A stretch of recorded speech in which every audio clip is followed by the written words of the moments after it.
तो रुझान अब तक सामने आ चुके हैं, वो रुझान करीब करीब 190 के आसपास पहुंच चुके हैं। तो उसके बावजूद भी आपको लगता है कि कोई उम्मीद है? 4 राउंड बचे हुए हैं, इन 4 राउंड में आपको लगता है कि आप महायुति को पीछे छोड़ जाएंगे और महाराष्ट्र की सत्ता पर काबिज हो जाएंगे? विवेक जी, आपको आवाज आ रही है?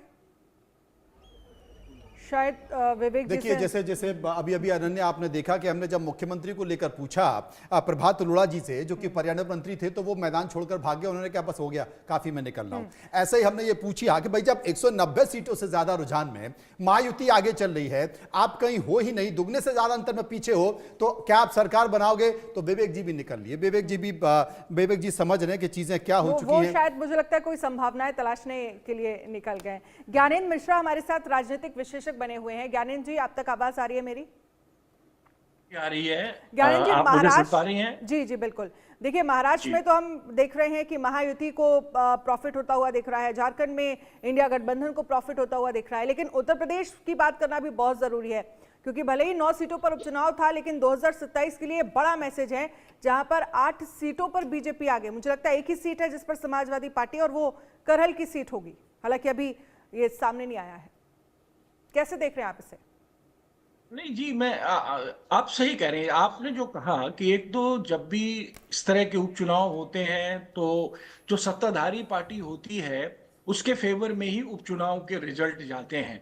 लेकिन उत्तर प्रदेश में जो लोकसभा का बड़ा अप्रत्याशित रिजल्ट आया था और जिस तरह से बीजेपी को वहां पे भारी नुकसान हुआ था, और समाजवादी पार्टी ने खास करके बहुत ही अच्छा प्रदर्शन किया था उत्तर प्रदेश में, उसके बाद ये उपचुनाव एक एक बड़ा महत्वपूर्ण उपचुनाव इसलिए था कि क्या वही प्रदर्शन समाजवादी पार्टी या अपोजिशन ब्लॉक उपचुनाव में भी करेगा, और उसका लोकसभा का जो रिजल्ट आया था उसका प्रभाव उपचुनाव पर भी पड़ेगा।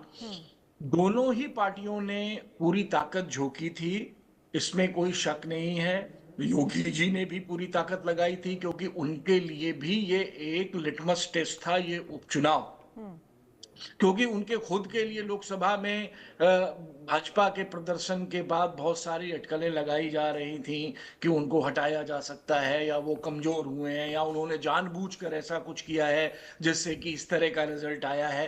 तो कई तरह की अटकलें लगाई जा रही थी, कई तरह की बातें चल रही थी। तो योगी जी के लिए ये उपचुनाव बहुत ही पर्सनली भी बहुत महत्वपूर्ण था कि इसका क्या रिजल्ट होकर आता है, और अपोजिशन के लिए और समाजवादी पार्टी के लिए भी ये बहुत महत्व का, क्या वो अपना लोकसभा का जो मोमेंटम गेन किया था वो मोमेंटम वो इसमें मेंटेन कर सकते हैं।